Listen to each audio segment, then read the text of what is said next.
드리겠습니다. 네, 알겠습니다. 그건 예. 빈틈없이 하겠습니다. 예, 이렇게 오늘 여러 토론이 있었습니다. 그리고 오늘은 국회 하반기 그 법사위가 진행돼 나가는 과정입니다. 윤석열 정권이 처벌받고 윤석열은 감옥에 있고 그 과정 속에서 금방 국방부 차관과도 이야기를 했지만 드론을 띄워서 대한민국의 전쟁까지 주도하려고 했던 자들이고, 그리고 우리랑 여기서 질의를 주고받던 박성재 법무부 장관은 징역 25년, 우리랑 질의를 주고받았던 김용현 국방부 장관은 무기징역 아닙니까? 저희들 그때 생생합니다. 평양에 드론이 떴다고 해서 저희가 김용현 장관에게 빨리 나가서 대책을 세우라고 우리가 중지까지 해주면서, 국정감사 기간이었나요? 그러면서 내보내서 대책을 세우라고 했더니 나가서 우연히 만났더니 대책을 세우지 않고 자신들끼리 모여가지고 다른 이야기를 하고 있더라고요. 그때 그들은 벌써 계엄을 준비하고 있었고 2023년부터 준비하고 있었던 거 아니겠습니까? 그리고 지금 심우정 대검 검찰청장이 그 안에 문건이 발견됐다는 거 아닙니까? 검사 그 PC에서 그 문건은 비상계엄 치하의 재판과 재판 관할과 수사는 바로 어디로 넘어가는가, 이런 것과 관련한 문건이었는데 그 문건에 관한 내용은 법원이 12월 3일 날 논의했던 내용하고 똑같아요. 비상계엄이 생기면 재판 관할이 형사 군 재판으로 넘어간다. 그쵸, 기우정 처장님?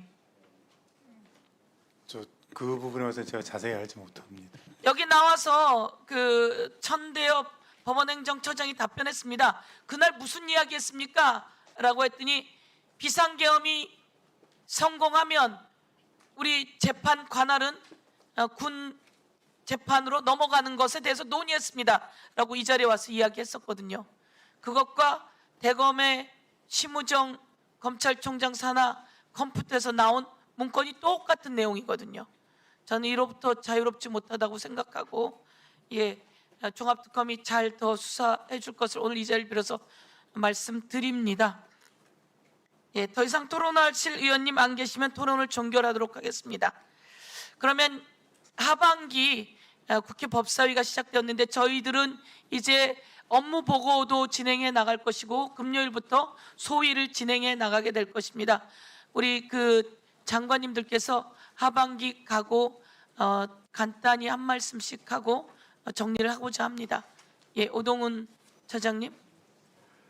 그 법사위원장님도 새로 오시고 또 조직이 새로 꾸려졌는데 또 이 기회로 우리 공수처는 또 본연의 역할에 충실하고 있는지 자문하면서 더 열심히 일을 해 나가겠습니다.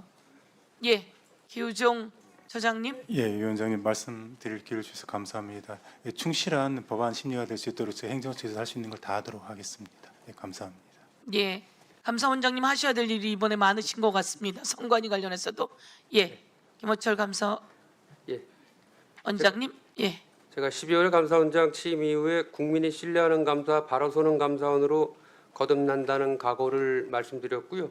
그래서 국민 편익 향상을 위한 감사 패러다임 전환, 또 감사 과정에서의 인권 보호, 적극 행정 활성화를 위한 여러 과제를 추진 중에 있습니다. 그리고 또 지난 국정조사에서 확인해 주시고 또 의혹을 제기해 주신 사안과 관련해서는 그 후속 조치를 위한 TF도 가동하고 있습니다.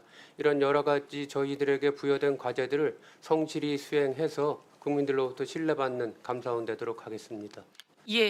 고맙습니다. 그 내용들은 정리한 내용들은 저희 법사위원님들께도 보고해 주시기 바라겠습니다. 다음은 계속하라는 이야기가 자꾸 나오고 있는데요. 정성호 법무부 장관님. 감사합니다.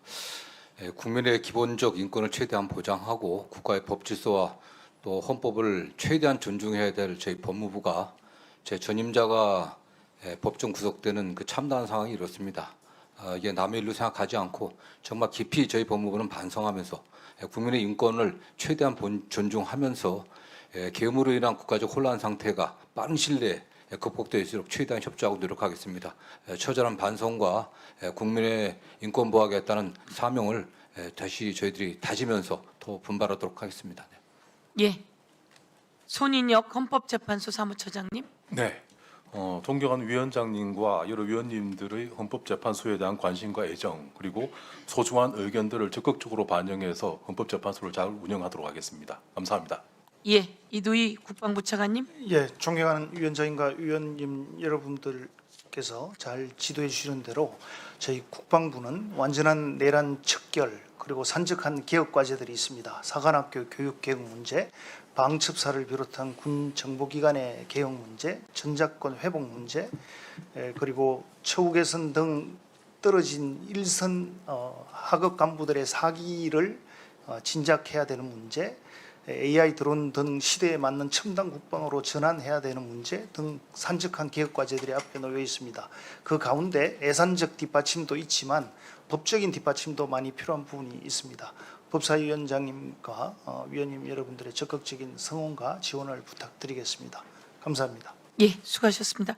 마지막으로 이채원 양 유족 관련한 말씀 중에 가해자의 아버지 장윤기의 아버지가 경찰임에도 불구하고 형사처벌 대상에서 제외될 수 있다는 내용이 있었습니다. 경찰이기 때문에 경찰이 범죄에 가담했기 때문에 저는 충분히 형사처벌 대상이 될 수 있다고 생각하고요. 이런 데서 부족한 부분들이 저희가 또한 법적으로 형사처벌 될 수 있게 만들고 또한 법적으로도 보완해 나가도록 하겠습니다. 그러면 의사일정 제48항부터 제102항까지의 법률안은 보다 심도 있는 심사를 위해 법안심사 제1소위원회로 회부하도록 하겠습니다. 김승원 법안심사 제1소위원장님과 소위 위원님들께서 수고해 주시기 바랍니다. 오늘은 이상 회의를 마치겠습니다. 위원님들 수고 많으셨습니다. 기관장님들과 관계 공무원 여러분들께서도 수고하셨습니다.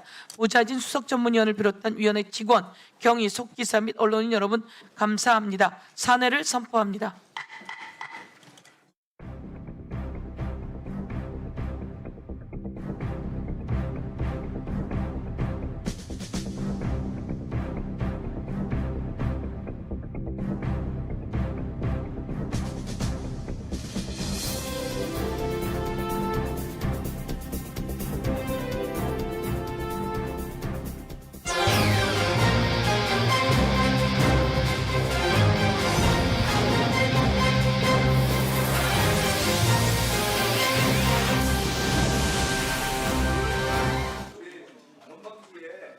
법사위에서 그렇게 많은 문제를 야기했으면 이제는 하반기에는 국회가 정상화됐으면 좋겠습니다. 야당 법사위원장을 우리에게 돌려주세요.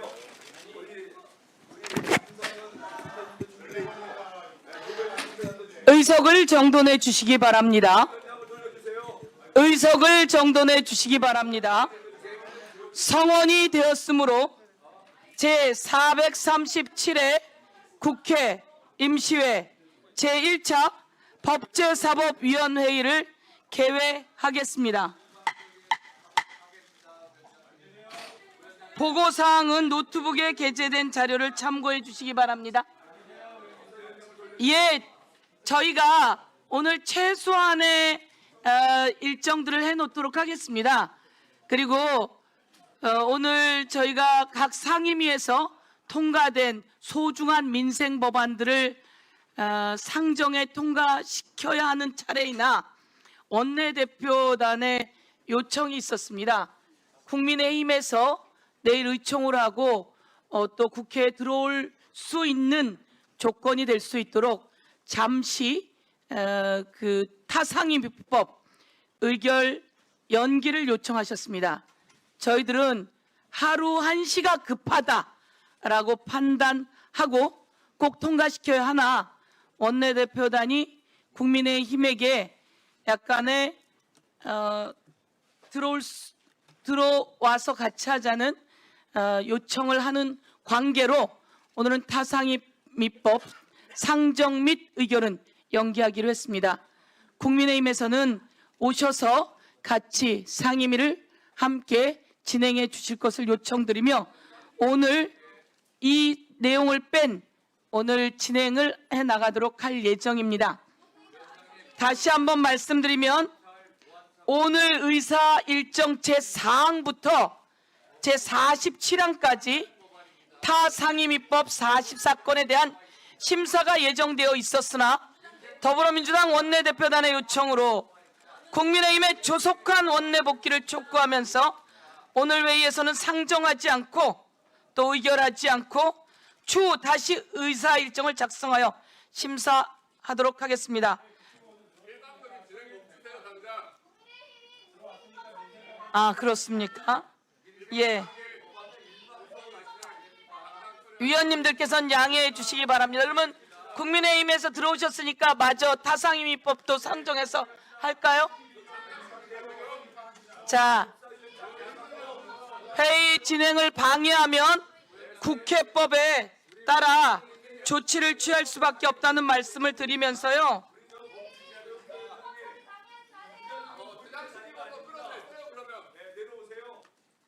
자, 국회 회의를 방해하지 말 걸 요청드리면서 자, 진행해 나가도록 하겠습니다. 예, 의원님 바로 들어오세요. 기다리고 있겠습니다. 기다리고 있을 테니까 들어오시고요. 그러면 네.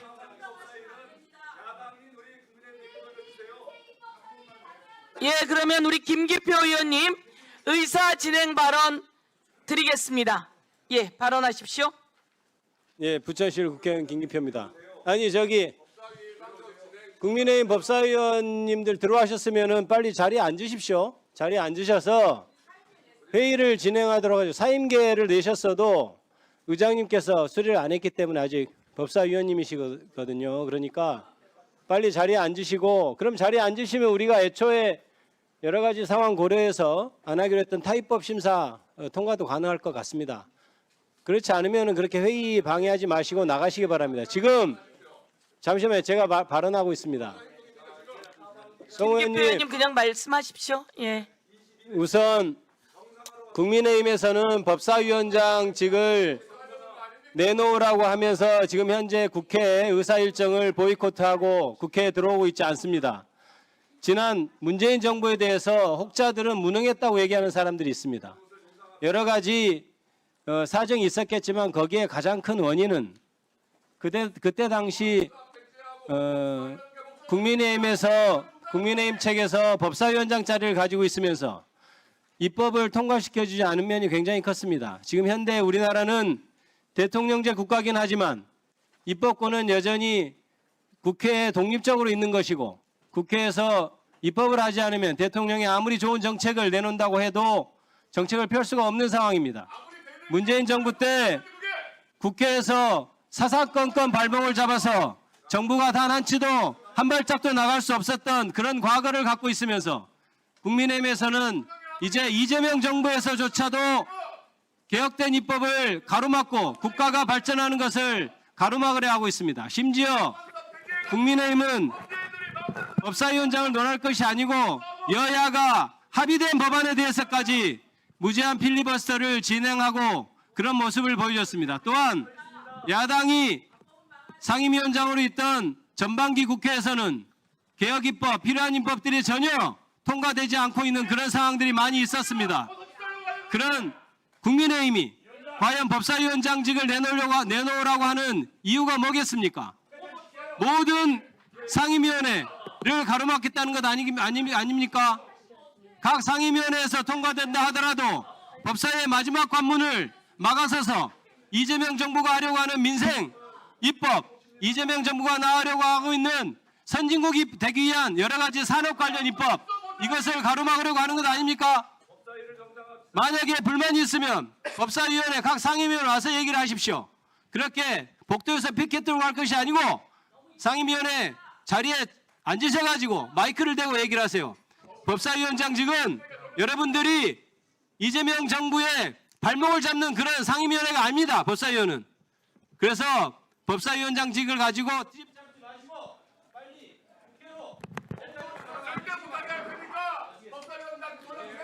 예, 수고하셨습니다.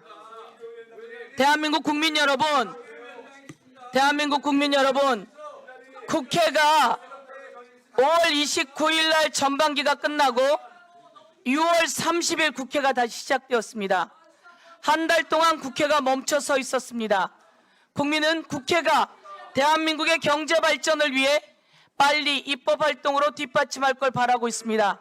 저희들은 국회를 정상화해서 저희들은 입법 활동을 하고자 하는 것입니다. 그런데 지금 국민의힘이 들어올까 말까 하고 있는 상황 속에서 국민의힘이 방해를 하고 있어서 저희들이 할 수 없이 위원장으로서 지금 회의장이 소란하여 정상적인 회의 진행이 어렵기 때문에 질서 유지권을 발동하지 않을 수 없는 상황입니다. 국회법 제49조에 따라 위원장이 질서 유지권을 발동할 수 있으니 회의장 소란을 멈춰줄 것을 촉구하는데, 다시 한번 말씀드리지만 국회 회의장은 이렇게 회의를 방해하게 되면 법적 조치가 들어갈 수 있습니다. 회의장이 소란하면 정상적인 회의 진행이 어렵기 때문에 위원장은 질서 유지권을 발동할 수 있다는 것을 다시 한번 말씀드리며, 지금 왔다 가신 분들에 대해서는 질서 유지권을 발동할 수 있다라고 하는 것을 경고하는 바입니다. 그러면 오늘 회의에서 먼저 법안심사 제1소위원회 위원을 선임하고 소위원장을 선출한 후 증인 고발의 건과 청원 심사 기간 연장 요구의 건을 심사하고 55건의 고유 법안을 상정하여 심사하도록 하겠습니다. 이제 국회가 처음으로 시작했습니다. 저희들 지난번에도 국민의힘에서 들어오지 않아서 더불어민주당의 간사만 선임했습니다. 소위도 구성하지 못했습니다. 오늘 처음으로 소위를 구성하는 날입니다. 더불어민주당에도 국민의힘에도 소위 구성을 요청했습니다. 국민의힘에서 답변이 오지 않아 저희들이 위원장 중심으로 임의로 소위를 구성하였다는 말씀드리면서 오늘은 최소한의 법안을 심사하기 위해서 소위를 구성하는 일정을 하고요. 최소한의 그동안 들어온 법안 중에 상정되지 못한 법안이 무수히 많습니다.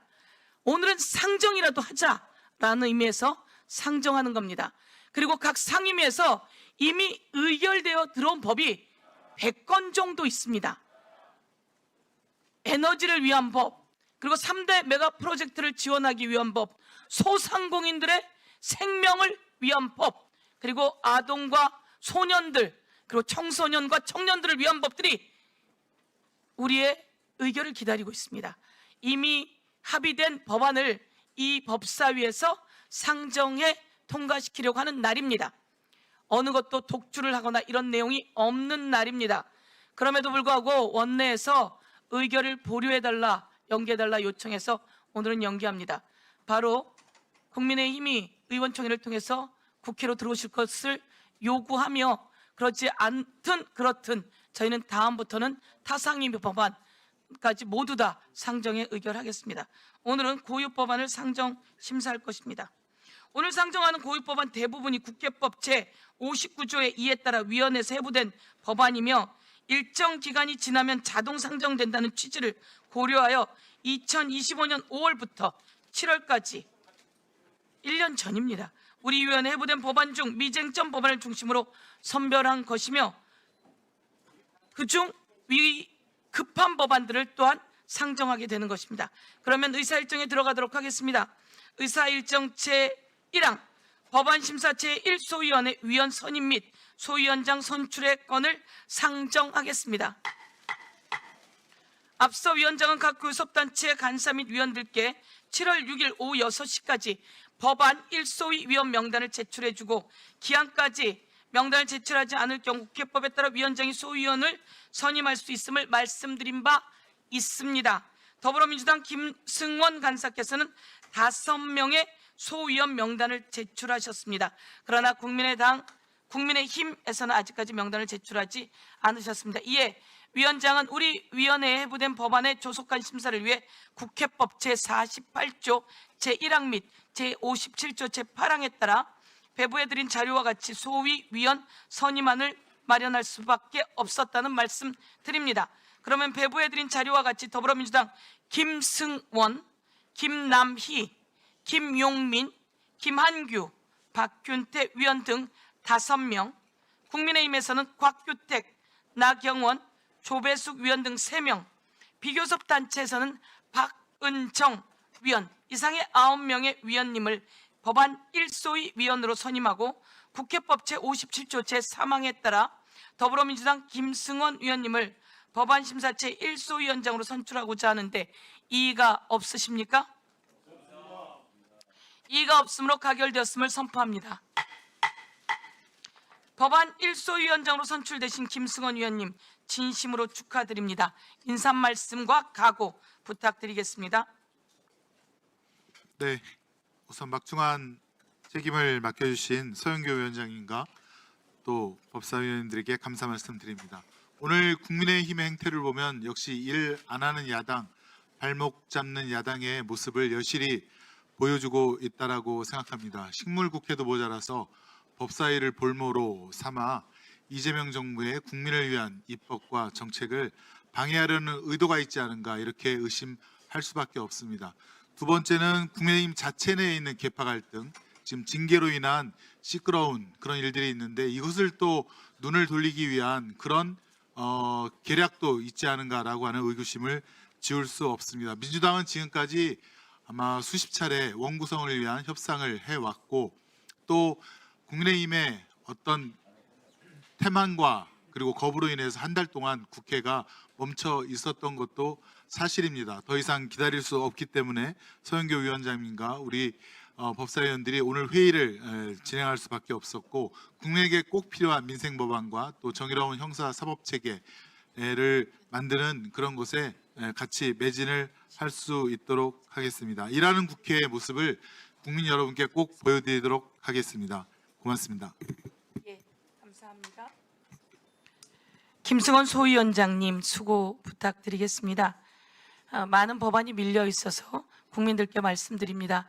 저희들 최대한 부지런히 그리고 국민의 목소리를 담아서 법안 심사하고 법안을 통과시켜 내도록 하겠습니다. 김승원 소위원장님과 소위원님들께서는 고유 법안 심사를 심도 있게 해주실 것을 당부드립니다. 향후 소위원회 위원회 개선이 있을 경우 각 교섭단체 간사님의 요청이 있을 경우 위원장이 개선하는 것으로 위원장에게 위임하여 주시기 바랍니다. 다음으로 의사일정 제2항 2025년 국정감사 관련 증인 고발 추가의 건을 상정합니다.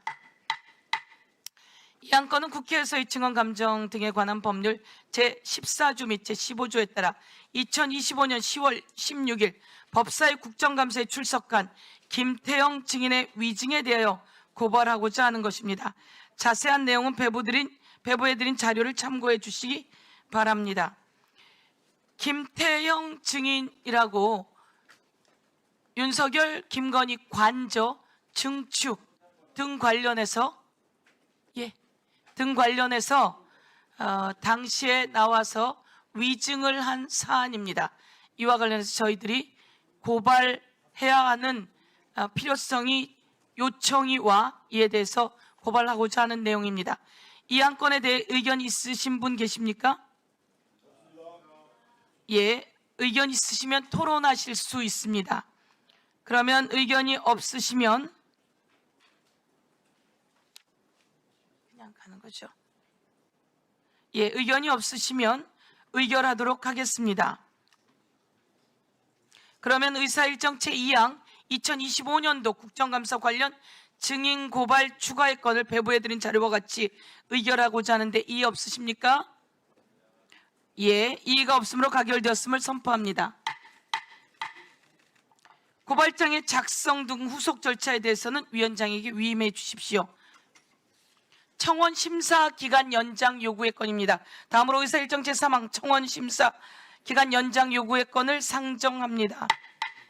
국회법 제125조 제6항에서는 위원회가 150일 이내에 청원 심사를 마치지 못한 경우 의결을 거쳐 국회의장에게 심사 기간 추가 연장을 요구할 수 있도록 규정하고 있습니다. 이에 따라 배부해드린 자료와 같이 6건의 청원에 대한 심사 기간을 제22대 국회 임기 만료일인 2028년 5월 29일까지 연장하는 것을 우리 위원회 의결을 요구하고자 하는데 이의 있으십니까? 이의가 없으므로 가결되었음을 선포합니다. 다음은 우리 위원회 소관 미상정 고유 법안을 심사하도록 하겠습니다. 오늘 의사일정 고유 법안 중에 국회법 제59조에 따라 숙려기간이 경과되지 않은 법률안이 있습니다. 의사일정 제64항 그리고 제65항의 형사소송법 일부 일부 개정 법률안 2건은 숙려기간 15일이 경과하지 않았으므로 위원회 의견을 통해 상정하고자 하는데 이의 없으십니까? 이의가 없으므로 가결됐음을 선포합니다. 다음은 고유법안 상정입니다. 그러면 의사일정 제48항 고위공직자 범죄수사처 설치 및 운영에 관한 법률 일부 개정 법률안부터 제102항 헌법재판소 일부 개정 법률안까지 다시 55건의 법률안을 일괄하여 상정하겠습니다. 먼저 구두로 제안 설명을 저희가 상정하는 동안 정부 기관에서 오셨습니다. 기관장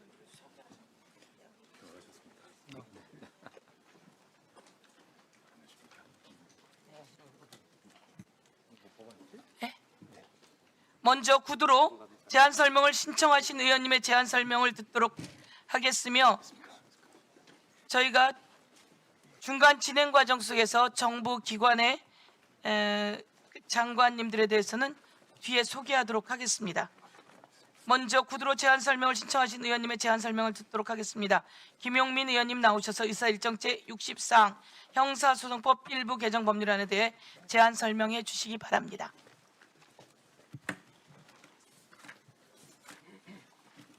네, 제안 설명 기회 주셔서 감사합니다, 위원장님. 존경하는 서영교 위원장님 그리고 선배 동료 위원 여러분, 경기 남양주시병 국회의원 김용민입니다. 본 위원을 포함한 12명의 위원이 공동 발의한 형사소송법 일부 개정 법률안의 제안 설명을 드리도록 하겠습니다. 이 중요한 순간에 국민의힘 의원들이 한 명도 없어서 매우 안타까운 점 먼저 말씀드립니다. 오늘로 검찰청 폐지까지 단 86일을 남기고 있습니다. 오는 10월 2일은 검찰청을 폐지하겠다고 국민께 약속한 날이자 이미 법으로 정해진 날입니다. 그날 검찰청은 사라지고 공소청과 중대범죄수사청이 새로 출범합니다. 국민과 맺은 이 약속은 그 누구도 되돌릴 수 없습니다. 제안드리는 법률안은 수사와 기소의 분리라는 대원칙 아래 시민사회가 수개월에 걸쳐 심사숙고에 마련한 안입니다. 학계와 법률 실무 전문가들이 참여해 조문 하나하나를 국민 눈높이에서 다듬었습니다. 이 개정안에는 크게 3가지 내용을 담고 있습니다. 첫째, 검사의 직접 수사권과 보완 수사권을 전면 폐지하고 수사의 주체를 사법경찰관으로 일원화했습니다. 공소청은 공소의 제기와 유지라는 본연의 역할에 전념하도록 그 직무를 다시 세웠습니다. 수사기관은 수사에, 공소기관은 기소에 충실하도록 각 기관의 역할과 책임을 새 제도에 맞게 재정립하는 것, 이것이 수사기소 분리의 핵심이며 이 법안의 뼈대입니다. 둘째, 수사 과정에서 국민의 인권을 두텁게 보호하는 장치를 법률에 담았습니다. 과도하고 반복적인 출석 요구를 금지하고 피의자 진술의 녹음을 의무화했으며 압수수색 영장에 대한 사전신문 제도를 도입했습니다. 수사인권 보호관을 신설하고 피의자와 변호인의 방어권을 강화했습니다. 그동안 하위 규칙과 관행에 맡겨져 있던 인권 보호 장치를 이제 법률의 지위로 끌어올린 것입니다. 셋째, 사건이 신속하게 처리되도록 법적 기준을 세웠습니다. 수사와 기소의 처리 기한을 법률에 명문화하여 사건이 부당하게 지연되지 않도록 했습니다. 수사기관의 책임을 분명히 하고 국민의 시간과 권리를 지키기 위한 것입니다. 존경하는 서영교 위원장님 그리고 선배 동료 위원 여러분, 우리에게 남은 86일은 결코 넉넉한 시간이 아닙니다. 수사와 기소의 분리는 반드시 지켜야 할 대원칙이며 결코 타협의 대상이 될 수 없습니다. 이것은 특정 기관이나 세력의 이해가 아니라 오랜 세월 국민이 요구해온 원칙이고 내란을 극복하는 과정에서 온 국민이 확인한 시대적 과제입니다. 준비는 끝났습니다. 이제 남은 것은 국회의 심의와 의결뿐입니다. 구체적인 내용은 제출된 법률안을 참고해 주시기 바라며 아무쪼록 이 개정안이 그 시급성과 무게에 맞게 조속히 그리고 심도 있게 심의 의결될 수 있도록 살펴주시기를 부탁드리겠습니다. 감사합니다. 예, 수고하셨습니다. 말씀처럼 시간은 많지 않습니다. 그러나 검사는 검사의 역할을 잘하고 중수청을 통해서 수사를 전문화하고 국수본이 전문적으로 수사하고 피해자 보호는 두텁게 하고 범죄자는 확실하게 처벌해서 정의로운 사법체계를 만드는 과정, 범죄자 잡는 수사기관이 훨씬 더 진화하고 발전하는 과정이다라고 하는 말씀을 드리면서 중수청에서 검찰청에서 하던 수사를 중수청이 전문적으로 해나가게 된다는 말씀을 드리겠습니다. 예. 효율적인 의사 진행을 위해 그 밖의 법안에 대해서는 제안 설명을 노트북에 게재된 것으로 대체하고 전문위원회 검토를 듣도록 하겠습니다. 먼저 심정희 수석 전문위원 나오셔서 의사일정 제48항부터 제66항까지의 법률안에 대해 검토 보고해 주시기 바랍니다. 수석 전문위원입니다. 의사일정 제48항부터 제66항까지 19건의 법률안에 대해서 주요 검토 내용 보고 드리겠습니다. 배부해 드린 유인물을 보아주시면 되겠습니다. 의사일정 제48항 최민희 의원 대표 발의 고위공직자 범죄수사처 설치 및 운영에 관한 법률 일부 개정안은 공수처장 후보 추천위 의결 요건을 제적위원 3분의 2 이상에서 과반수 찬성으로 완화하는 내용입니다. 처장의 인사 지연을 예방하려는 취지이나 20년 12월에 법 개정을 통해서 의결 전족수를 6인 이상이 찬성해서 제적위원 3분의 2 이상이 찬성으로 완화한 것임을 고려할 필요가 있습니다. 의사일정 제49항 이재강 의원 대표 발의 국적법 일부 개정안은 병역법에 따라 병역준비역에 편입된 자는 편입된 해 12월 31일까지 하나의 국적을 선택하도록 하고 대한민국 국적 이탈 신고를 하지 못한 정당한 사유가 있는 경우에는 법무부 장관에게 국적 이탈 허가를 신청하는 내용입니다. 복수국적 이탈자의 국적 이탈 자유를 보장하려는 취지이나 최장 18년 3개월의 선택 기간이 있는 점 헌재 결정에 따라서 22년 9월에 특례를 신설한 후속 입법 조치가 있었다는 점을 고려하시면 되겠습니다. 의사일정 제50항 그리고 제52항 김용태 의원 대표 발의 제한외국인 처우 기본법 일부 개정안과 출입국 관리법 일부 개정안은 현행 출입국 관리법에서 규정하고 있는 사회 통합 프로그램에 관련 조항을 출입국법에서 삭제하는 대신 대한외국인 처우 기본법을 이관하는 내용입니다. 대한외국인 처우 기본법은 외국인의 처우와 한국 사회의 적응 및 사회 통합에 관한 사항을 규례한 내용으로서 법률상 체계 적합성을 제고하려는 취지로 이해됩니다. 다만 출입국 관리법 목적에도 외국인 사회 통합에 관한 사항을 포함하도록 규정하고 있고 관련 내용들이 규정되어 있음을 고려해서 입법 정책적으로 결정하시면 되겠습니다. 의사일정 제51항 김용태 의원 대표 발의 출입국 관리법은 사회통합 프로그램 운영 기간에 관한 내용입니다. 앞서 보고한 법안과 함께 심사하시면 되겠습니다. 의사일정 제53항 김위상 의원 대표 발의 특정 범죄 가중 처벌 등에 관한 법률 일부 개정안은 임금 등을 고액 체불한 행위를 이 법에 따라서 가중 처벌하는 특정 범죄에 추가하고 임금 등을 체불한 액수에 따라서 가중 처벌하는 내용입니다. 민사상 채권 채무 관계인 임금 체불에 대해서 형사상 가중 처벌하는 것이 적정한지 형벌의 보충성 측면에서 살펴볼 필요가 있겠고 임금 체불 범죄의 죄수와 관련해서 각 피해자의 각 임금 지급일별로 죄수를 산정하게 되면 개정안에 따른 가중처벌 규정의 실효성이 낮을 수 있다는 점을 살펴보시면 되겠습니다. 의사일정 제54항 민형배 의원 대표 발의 특정 범죄 가중처벌 등에 관한 법 일부 개정안은 살인 및 폭력 욕구를 충족할 목적으로 살인, 상해 등의 죄를 범할 경우 각 죄에서 정한 범죄의 2배까지 가중처벌하는 내용으로서 이른바 이상동기 범죄를 가중처벌해 국민을 보호하려는 입법 취지입니다. 다만 살인 또는 폭력 욕구를 충족할 목적이라는 초과 주관적 구성 요건이 목적을 인정할 수 있을지 존속 살해죄 등 반윤리적 범죄보다 법정형이 높게 되는데 책임주의 원칙에 부합할지 등을 검토할 필요가 있습니다.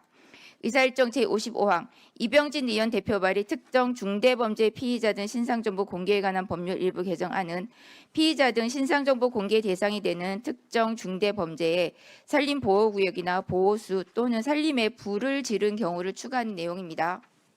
개정안은 산림방화범의 신상정보 공개를 통해서 산불 예방에 기여하려는 취지이지만 이 법이 24년 1월부터 제정 시행되고 있는 점 신상정보 공개 대상 범죄의 범위 확대는 무죄 추적의 원칙과 충돌할 가능성이 있는 점들을 고려해서 신중히 접근할 필요가 있다고 보았습니다. 의사일정 제56항 전진숙 의원 대표 발의 형법 일부 개정안은 방송, 전시, 토론회, 집회의 공연한 발언 등을 통해서 사람의 명예를 훼손한 경우에도 출팔문 등에 의한 명예훼손죄가 성립하도록 하고 법정형을 상향하며 친고죄인 사자 명예훼손죄를 반의사 불벌죄로 개정하는 내용입니다. 이와 관련해서 어느 범위까지를 토론회로 규정할지 불명확한 점이 있고요. 집회 시위 현장에서의 구두 발언을 출판물과 동등한 법정에서 처벌하는 것이 비례성의 원칙에 맞는지 살펴볼 필요가 있겠습니다. 또한 형사소송법에서 사자 명예훼손죄의 경우 그 친족 또는 자손을 고소권자로 특별히 규정하고 있는데 사자 명예훼손죄를 반이사 불벌죄로 개정하게 되면 처벌 불원의 의사표시 주체를 별도로 규율할 필요가 있습니다. 의사일정 57안 민형배 의원 대표 발의 형법 1부 개정안은 업무상 또는 중대한 과실로 사람을 사망에 이르게 한 경우와 상해에 이르게 한 경우를 동일하게 처벌하고 있는 현행 업무상 과실치사상죄를 과실치사와 과실치상으로 분리하여 규정하고 각각의 법정형을 다르게 하는 내용입니다. 과실치상과 과실치사의 법익 침해 정도 및 범죄 발생 처리에 차이가 있음을 고려할 때 개정안의 입법 필요성은 인정됩니다. 다만 업무상 과실치상이 단순한 과실치사의 법정에 비해 현저히 높아지게 되는 점 등을 형법 체계 정합성 측면에서 살펴볼 필요가 있고 교통사고 처리 특례법 등 개별법에 많은 규정이 있습니다. 다른 법률의 정비를 함께 고려하시면 되겠습니다. 의사일정 제58항 박희승 의원 대표 발의 형법 일부 개정안은 미성년자를 대상으로 도박 장소 등을 개설한 경우에 7년 이하의 징역, 7천만 원 이하의 벌금으로 가중처벌하여 불법 도박으로부터 미성년자를 보호하려는 입법 취지인데 도박 범죄의 특성상 법 실행의 실효성 확보가 가능한지 가중처벌에 따른 형사 정책적 효과를 기대할 수 있을지 등을 살피시면 되겠습니다. 의사일정 제59항 이종배 의원 대표 발의 형법 일부 개정안은 공무집행 방해죄의 법정형을 상향하는 내용입니다. 공무집행 방해 관련 범죄들의 법정형들을 서로 비교하여 체계상 균형을 이루고 있는지 등을 살피면 되겠습니다. 의사일정 제60항 구자근 의원 대표 발의 형법 일부 개정안은 형법소송법 일부 개정안은 피고인을 소환함에 있어 소환장 송달을 원칙으로 하되 피고인에게 소환장을 송달할 수 없거나 피고인이 공소 사실을 이미 확인한 상태의 경우 전화 방식으로 소환할 수 있도록 하는 내용입니다. 재판의 신속한 진행을 위한 취지이나 전화로 소환장을 대신하는 경우 소환장의 기재 사항인 피고인의 성명, 주거, 제명, 출석 일시, 장소 등을 명확하게 전달하기 어려운 점, 전화 소환의 요건인 소환장을 송달할 수 없는 경우의 법문이 불명한 점 등을 종합적으로 고려할 필요가 있습니다. 의사일정 제61항 문진석 의원 대표 발의 형사소송법 일부 개정안은 수사기관이 고소고발인 피해자 등에 대해서 수사 진행 사항을 중간 통지하도록 하고 검사가 공소제기 여부, 공판 일시 장소, 재판 결과 등을 피해자 등의 신청이 없더라도 신속하게 통지하도록 하는 한편 현재 성폭력 범죄 등 특정 범죄의 피해자에 대해서 도입된 피해자 변호사 제도를 모든 범죄로 확대하는 내용입니다. 피해자 등의 알 권리를 보장하고 피해자의 법적 조력을 강화하려는 취지인 바 입법 필요성은 인정됩니다. 다만 모든 범죄에 대해서 피해자 변호사의 수사, 재판 참여권 등을 인정하는 것이 적정한지 검토할 필요가 있겠고 특히 피해자 국선 변호인 제도를 모든 범죄에 대해서 확대하는 부분에 대해서 신중한 검토가 요청됩니다. 의사일정 제62항 최기상 의원 대표 발의 형사소송법 일부 개정안은 간이 공판 절차 요건을 확대해서 피고인의 자백이 있는 경우 외에도 검사, 피고인 또는 변호인이 신청하고 상대방이 동의한 경우에도 간이 공판 절차로 재판할 수 있도록 하는 내용입니다. 간이 공판 절차는 증거조사 방식을 간소화하고 증거조사의 엄격성을 완화하는 제도인데 당사자의 동의로 증거조사 절차를 완화하는 것이 우리나라 형사소송 원칙에 부합할지 신중히 접근할 필요가 있어 보입니다. 의사일정 제23항 박기승 의원 대표 발의 형사소송법 일부 개정안은 재판서 및 공소장의 일부를 정보 저장 매체에 저장하여 첨부할 수 있도록 하고 공시송달 방식의 전자통신 매체를 이용한 공시를 추가하는 내용입니다. 재판소와 공소장 작성의 효율성을 제고하고 소송 비용 절감, 정보 접근성 향상에 그 취지가 있으나 형사사법 절차에서의 전자문서 이용 등에 관한 법률들에 따라 공소장, 증거기록, 판결서 등 형사사건 기록 전반에 대한 전자문서 이용이 가능해졌으며 25년 10월 7일부터 수사기관의 전자문서 이용이 시행되고 있는 점 등을 고려할 필요가 있습니다. 다음 의사일정 제64항 및 제65항 김용민 의원, 박은정 의원, 차규근 의원 각 대표 발의 형사소송법 일부 개정안은 제2편 제1장 수사 절차에서 검사의 직접 수사권 및 보안 수사권 근거 규정을 삭제하여 수사권자를 사법경찰관으로 일원화하고 개별 수사 관련 조문의 주체에서 검사를 제외하고 있습니다. 검사가 수사를 개시할 수 있는 중요 범죄에 대한 직접 수사권 부분은 중대범죄수사청 직무로 이동된 점을 고려할 때 경찰이 송치한 사건에 대한 보안 수사권 삭제 여부가 쟁점 사항이 됩니다. 수사와 기소의 분리라는 입법 정책 방향에 맞추어 보안 수사권이 폐지된다면 검사의 보안 수사 업무량을 다른 수사기관에서 보충해야 하므로 검사와 사법경찰과 간에 긴밀한 수사 협력이 가능하도록 제도 설계가 이루어져야 하고 상대적으로 강화된 경찰 수사권의 입법 부당한 행사를 견제할 수 있도록 검사, 피해자 측에 부여되는 통제 수단도 점검해야 할 것으로 보입니다. 김용민, 박은정 의원 안에는 제도 보완 차원에서 구속기간 단축, 피의자 재정 신청 제도 도입, 조건부 석방 구속제도 신설, 압수수색 영장 사전 신문제 도입 등도 함께 규정하고 있음을 말씀드립니다. 한편 김용민, 박은정 의원안의 경우 사법경찰 간의 수사권 견제 차원에서 각 수사기관에 수사인권보호관을 두도록 강제하고 있는데 국가기관에 두는 특정 공무원 직책은 직제 등 행정조직법 관련 법령 사항이라는 점을 고려해서 신중한 검토가 요청됩니다. 또한 개정안은 공소권 남용 견제 차원에서 각 지방법원에 민간위원으로 구성되는 공소심의회를 설치한 후 피의자, 고소인 등의 신청에 따라 일정한 사건에 대한 검사의 불기소 처분 및 공소의 적정성 여부를 심의 의결할 수 있도록 하고 그 의결에 기속력을 부여하고 있습니다.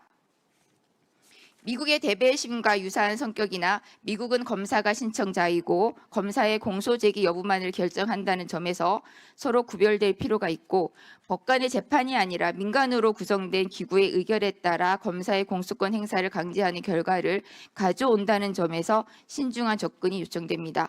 마지막 의사일정 제66항 박형수 의원 대표 발의 형의 집행 및 수용자의 처우에 관한 법률 일부 개정안은 수용자가 법무부 인터넷 홈페이지를 통한 전자우편을 받을 수 있는 근거를 신설하고 신설함으로써 수용자의 서신 수수권, 변호인의 조력권 등을 향상시키려는 입법 취지입니다. 수용자의 통신의 자유를 어느 정도 보장할지는 입법 정책적 결정 사항입니다만 개정안이 통과되면 수용자에게는 전자우편을 받을 수 있는 권리가 되고 국가는 이를 집행할 의무가 된다는 점, 교정시설 과밀화 상황에서 교정 실무에 미친 영향 등을 종합적으로 판단하시어 결정하시면 되겠습니다. 이상 검토 보고를 마치겠습니다. 보다 자세한 내용은 노트북에 게재된 검토 보고서를 참고하여 주시기 바랍니다. 감사합니다. 수고하셨습니다. 예, 이렇게 저희가 빨리 법사위를 진행하지 않으면 이렇게 소중한 법들이 민생을 지켜낼 법들이 상정되는 과정에도 전문위원들이 그 법을 전부 다 또 검토해서 검토를 보고하는 이런 과정도 있어야 합니다. 그런데 마냥 국민의힘이 들어올 때 같이 한다라고 미루게 된다면 이 일들을 해나갈 수가 없습니다. 국민 여러분께 다시 한번 국민의힘이 빨리 국회 의사일정에 들어와서 국회의원으로서 그리고 또 야당으로서 그 역할을 해야 된다 이런 말씀드리면서 이렇게 지금 저희들은 지금도 이미 너무 늦었다는 말씀 하에 최대한 부지런히 열심히 그러나 내용은 알차게 움직이도록 하겠다는 말씀드립니다. 다음으로 박혜진 전문위원 나오셔서 의사일정 제67항부터 82항까지 법률안 검토 보고해 주십시오. 의사일정 67항부터 82항까지 16건 법률안에 대한 검토 내용 보고드리겠습니다. 의사일정 67항과 80항, 박희승 의원이 각각 대표 발의한 가정폭력 범죄의 처벌 등에 관한 특례법 일부 개정 법률안과 아동학대 범죄의 처벌 등에 관한 특례법 일부 개정 법률안은 임시조치를 부과받은 가정폭력 또는 아동학대 행위자가 이를 이행하지 아니하는 경우에 과태료를 부과하려는 것으로 입법 정책적 결정사항이라고 판단됩니다.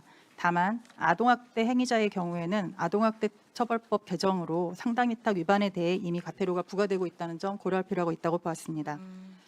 다음 페이지입니다. 의사일정 69항 강선영 의원이 대표 발의한 공공감사에 관한 법률 일부 개정 법률안은 감사 담당자의 정당한 감사 활동으로 민형사상 책임과 관련된 법적 분쟁이 발생할 경우 지원할 수 있도록 하는 내용으로 현재 소송 지원 규정을 두고 있는 개별 법률들은 경찰 행정작용 같은 법적 책임 발생이 구체적으로 예견 가능한 직무에 관해서 규율하고 있다는 점을 고려할 필요가 있다고 보았습니다. 다음으로 의사일정 72항 강대식 의원이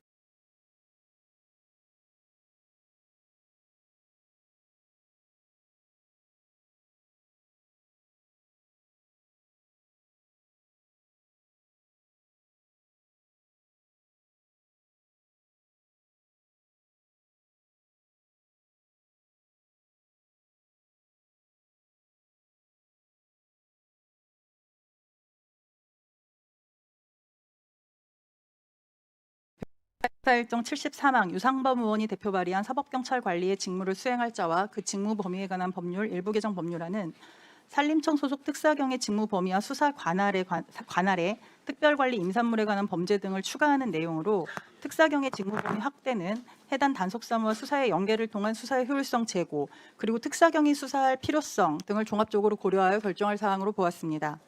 다음 의사일정 74항 차규근 의원이 대표 발의한 상법 일부 개정 법률안은 상인이 고의 또는 중과실로 타인에게 손해를 가한 경우 원칙적으로 손해의 5배를 넘지 않은 범위에서 배상 책임을 부과하는 내용으로 상거래를 통한 손해 발생 범위가 통상적인 경우보다 확대될 우려가 있고 위법 행위에 관한 증거가 상인 측에 편재할 가능성이 높다는 점을 고려할 때 긍정적인 측면이 있는 것으로 보았습니다. 다만 개정안은 징벌적 손해배상 적용 대상을 고의 또는 중과실에 기초한 모든 위법 위반 행위로 규정하고 있는데 관련 입법내는 이러한 배상 책임을 행위자 측의 위법성에 관한 명백한 인식이 있는 경우 등으로 한정하고 있는 점을 고려할 필요가 있는 것으로 보았습니다. 다음 의사일정 75항 이소영 의원이 대표 발의한 상법 일부 개정 법률안은 주주 제한권의 행사 기한을 주총 6주 전에서 3주 전으로 완화하는 한편 상장회사의 주주 제한권 행사 관련 주식 보유 요건을 하향 조정하고 권고적 주주 제한 제도를 도입하며 경영진 측의 대응 안건 제한 시 예외적으로 주주 제한의 수정 제출이 가능하도록 하려는 것으로 주주 제한권의 행사 기회를 폭넓게 보장하고 경영진과 주주의 소통을 강화하려는 취지로 판단됩니다. 다만 개정안은 상장회사 주주 제한에 관한 특례를 신설하면서 현행 조항을 정비하고 있지 않아 양 조항의 구체적 적용 범위에 관한 구별이 필요하고 이사회에서 당의 의안과 관련된 안건이 의결된 경우라는 예외적 주주 제한 수정 제출 요건과 관련해서는 구체적인 해석 기준을 마련할 필요가 있는 것으로 보았습니다. 다음 의사일정 79항 이상식 의원이 대표 발의한 스토킹 범죄의 처벌 등에 관한 법률 일부 개정 법률안은 잠정조치 집행의 실효성 제고를 위해 잠정조치 관련 결정을 잠정조치 집행을 담당한 경찰서의 장 등에게 통지하도록 하고 잠정조치 위반 시 법정형을 스토킹 범죄 법정형과 같은 수준으로 상향하려는 내용입니다. 그러나 잠정조치 결정이 이루어지는 시점에는 아직 그 집행을 담당한 경찰서 장이 존재하지 않으므로 그 문헌의 수정을 검토할 필요가 있고 잠정조치 위반의 법정형은 잠정조치 위반과 스토킹 범죄 간 경합관계를 고려하여 결정할 필요가 있는 것으로 보았습니다. 이상으로 보고를 마치겠습니다. 수고하셨습니다. 다음은 최기도 전문위원 나오셔서 의사일정 제83항부터 93항까지의 법률안에 대해서 검토 보고해 주시기 바랍니다. 전문위원입니다. 의사일정 제83항부터 제93항까지 11건의 법률안에 대해서 검토한 내용 중 주요 사항 중심으로 간략히 보고드리겠습니다. 의사일정 제83항 이혜민 의원이 대표 발의한 법원조직법은 유사사건 판결문을 법관에게 추천하는 모델 등 인공지능에 기반한 재판 지원 기능을 구축한 경우 국민에게 공개하도록 하려는 것으로 국민들의 사법 접근성 향상이란 입법 취지와 함께 개인정보 및 기밀 유출 가능성, 허위 판결문을 생성했다는 부작용 등을 고려 심사할 필요가 있겠습니다. 의사일정 제84항 박희승 의원이 대표 발의한 법원조직법은 약물운전죄 및 약물측정 불응죄 재범 사건에 대한 사물 관할을 합의부 관할에서 단독 판사 관할로 변경하려는 것으로 약물운전죄 및 약물측정 불응죄 재범 사건을 사실관계가 단순하고 전형적이며 유사한 범죄인 음주운전죄 재범 사건의 경우로 단독 판사 관할을 규정하고 있다는 점 등을 고려해 볼 때 타당한 측면이 있는 것으로 보았습니다. 다음 의사일정 제87항 최기상 의원이 대표 발의한 법원조직법은 고등법원의 재등신청 사건을 심리 결정하는 재등신청 전담 재판부를 두려는 것으로 재등신청 사건 심리의 전문화 내실화에 기여할 수 있을 것으로 보입니다.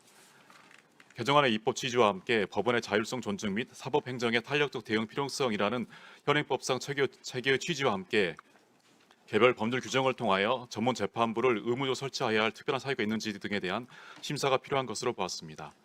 의사일정 제88항 소영교 의원이 대표 발의한 보호관찰 등에 관한 법률 일부 개정 법률안은 소년에 대한 보호관찰 등 집행 사무를 담당하는 별도의 소년사법 통합기관을 두고 해당 기관이 청소년 비행예방센터의 기능도 함께 수행하도록 하는 내용으로 소년을 성인과 분리된 환경에서 보호관찰 등을 받도록 함으로써 소년의 환경 조성과 품행 교정을 통해 소년이 건전하게 성장하도록 도모하는 것으로 필요한 입법으로 보입니다.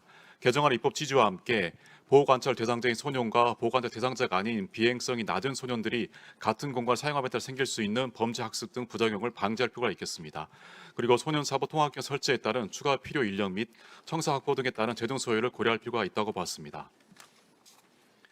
다음 의사일정 제90항 강득구 의원이 대표 발의한 윤석열, 김건희에 의한 내란, 외환 및 국정농단 행위의 진상 규명을 위한 특별검사 임명 등에 관한 법률 일부 개정 법률안은 수사 대상 및 파견 공무원 수를 확대하고 공소유지 변호사를 새로이 도입하며 수사 기록 등 제공에 관한 특칙을 신설하려는 내용입니다. 수사 대상 확대와 관련하여 7월 24일 종료된 수사 기간을 고려할 때 수사 대상 확대가 적절한지 검토할 필요가 있겠습니다. 공소유지 변호사와 관련하여 사법경찰관의 직무를 수행한다고 명시된 특별수사관이 공소유지를 하는 것이 특검법 및 형사소송법 체계에 부합한지 논의가 필요하고 공소유지 변호사는 특검 또는 특검보와 같이 법조 경력 및 인원수가 법률에 명시되어 있지 않아 그 적절성을 논의할 필요가 있으며 대통령이 임명하는 특검, 특검보와 달리 특별수사관은 특별검사가 임명하고 있는데 임명권자를 달리 규정하고 있는 취지는 특검보의 공소유지 수행 업무 중요성이 특별수사관과 현저히 다른 데 있다는 점을 아울러 감안할 필요가 있다고 봤습니다. 수사기록 등 제공에 관한 특칙과 관련하여서는 현행 3대 특검법에 규정되어 있는 특검의 독립적 직무수행 규정과 충돌하는 것은 아닌지 검토할 필요가 있겠습니다. 의사일정 제92항 김주영 의원이 대표 발의한 중대재해 처벌 등에 관한 법률 일부 개정 법률안은 중대시민재해 대상인 공중위용시설 및 공중교통시설의 범위를 확대함으로써 해당 시설에서 발생할 수 있는 재해로부터 시민의 생명과 신체를 보호하려는 내용입니다. 다만 해당 제반시설과 도로, 고도, 활주로 등 불투명 다수가 이용하는 공공시설로서 대통령 영화로 정한 시설은 그 의미가 다소 불분명하고 형사처벌 대상의 핵심 구성 요건을 대통령령에 위임하고 있어 명확성의 원칙에 대한 검토가 필요하다고 보았습니다. 의사일정 제94항 정춘생 의원이 대표 발의한 형사보상 및 명예회복에 관한 법률 일부 개정 법률안은 사형 집행에 대한 형사보상금 상한액을 현행 3천만 원에서 7천만 원으로 상향하려는 것으로 개정안이 정한 사형 집행에 대한 형사보상금 상한액 7천만 원의 적정성에 대해서는 물가 수준의 변화, 외국 입법 내 및 생명권 박탈의 피해의 중대성 등을 종합적으로 고려하여 논의할 필요가 있다고 보았습니다.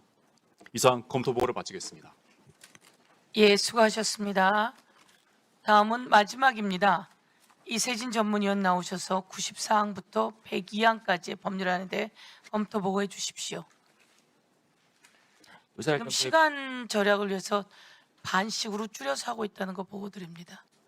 네. 의사일정 제94항부터 제102항까지 9건의 법률안에 대하여 검토한 내용 중 주요 사항을 중심으로 간략히 보고드리겠습니다. 의사일정 제95항 서영교 위원장님이 대표 발의하신 가사소송법 정부 개정 법률안은 가사소송법이 1990년 12월 31일 제정된 이래 35년 이상 일부 개정은 수차례 있었지만 전면적인 개정은 이루어지지 않았는 바 가사소송 법체계 전반을 정비하고 미성년자의 복리 보호 등 그동안의 사회 환경 및 가사 관련 인식의 변화를 반영하려는 필요에 따라 제안된 것으로 현행법의 전부 개정 필요성은 법제적인 측면과 내용적인 측면으로 나뉘어 검토될 수 있습니다.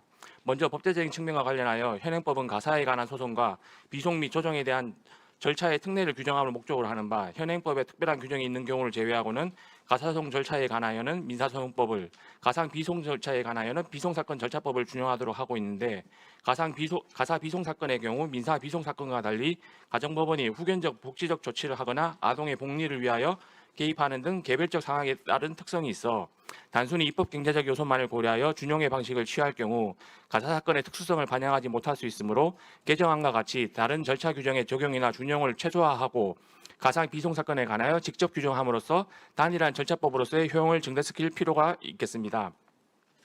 또한 현행법에서 법률 사항으로 규정하는 것이 적절함에도 대법원 규칙인 가사소송 규칙에 대폭 위임되어 있어 가사소송법 전문은 제73조까지 있는 데 비하여 가사소송 규칙은 제138조까지 있는 등 법률과 하위법령 간의 균형이 적절하지 않은 측면이 있고 이러한 현행법의 법제는 국민이 현행법만으로 가사소송 절차를 이해하기 어렵게 만들 수 있어 가사소송 절차의 접근성을 저해하는 측면이 있다고 보이므로 개정안에서 가사소송 규칙의 다수 규정을 법률로 상향한 것은 필요한 입법 조치로 보입니다.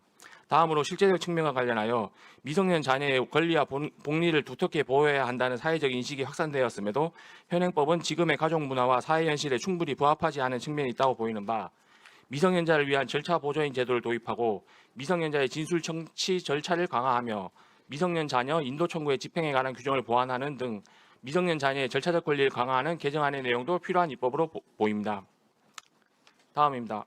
의사일정 제99항 이강희 의원이 대표 발의한 민사소송법 일부 개정 법률안은 소송 기록을 원칙적으로 공개하도록 하되 개인정보, 영업정보, 피해자 보호 필요성이 인정되는 경우 등 정당한 사유가 있는 때에는 해당 기록의 전부 또는 일부를 공개하지 아니할 수 있도록 하며 소송 기록 공개의 범위, 절차 및 보호 조치 등에 필요한 사항은 대법원 규칙으로 정하도록 하려는 등의 내용으로 일반 국민의 소송 기록에 대한 열람권을 보장하고 공개의 범위를 확대하여 국민의 알 권리를 강화하는 취지로 이해됩니다.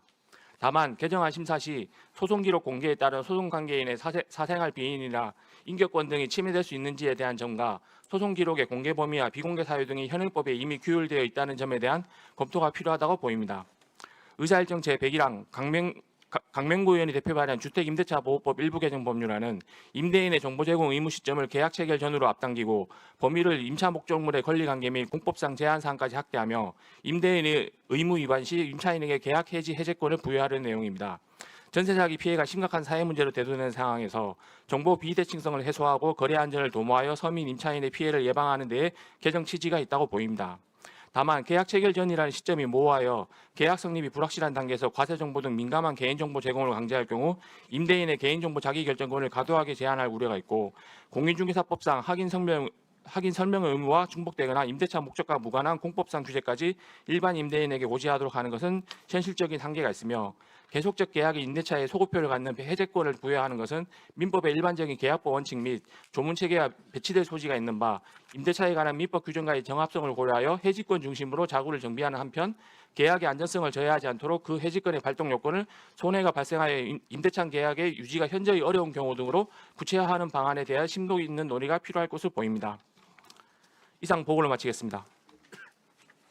수고하셨습니다. 예, 저희가 많은 법안을 상정하다 보니 또한 이와 관련해서 우리 전문위원들이 구체적인 검토 보고서를 했지만 오늘은 그걸 또 간략하게 또 그중에서도 반만 검토 보고서를 보고하였습니다. 대략 이러한 법안들이 상정된다는 걸 알고 계시고 또 기존에 상정된 법안들도 많이 밀려 있습니다. 그 과정을 이제 앞으로 김승원 제1소위위원장님과 아까 말씀드린 위원님들께서 일주일에 최소 한 번에서 두 번씩 논의하면서 진행해 나가실 예정입니다. 그런 와중에도 저희 보고 의사 진행을 방해하며 그 의사 진행을 하지 마라라고 하는 것은 있을 수 없는 일이라고 하는 말씀드리면서요. 국회에서 진행돼 나가는 일이 이런 의미가 있다는 말씀 드리고 지금 저희들 이 방송 저희들 오늘 관련해서는 MBC, JTBC, 채널A, TV조선, KNN 뉴스, JTV, CBS 노컷 뉴스, OBS 뉴스, TBC 뉴스, 오마이TV, MK타카, 굿뉴스, 엠팩트 뉴스, 핌TV, M뉴, 장윤선의 취재편의점, 문화일보, 유튜브 등에서 생중계 중이고요. 오늘 국회 방송은 국회 TV를 통해서도 생중계되고 있다는 말씀 드리기 때문에 국민들께서도 봐주시고 의원님들도 그리고 또 장관님들도 국민들께 말씀드린다는 자세로 임해주시면 좋을 것 같습니다. 우리 전문위원님들 수고하셨습니다. 다음은 대체토론 순서입니다. 토론 시간은 대체토론을 하는데 토론 시간은 우리 간사님 말씀해 주시면 좋을 것 같고요. 법률안 심사를 위해 정성호 법무부 장관님 나오셨습니다. 다음은 김호철 감사원장님 나오셨습니다. 다음은 법원입니다. 기우종 법원행정처장 권한대행님 나오셨습니다. 다음은 손인혁 헌법재판소 사무처장님 나오셨습니다. 다음은 오동훈 고위공직자범죄수사처장님 나오셨습니다. 국방부 장관님께서 오셔야 하는데요. 오늘 이재명 대통령님의 나토 순방에 함께 하시는 관계로 이두희 국방부 차관께서 출석하셨습니다.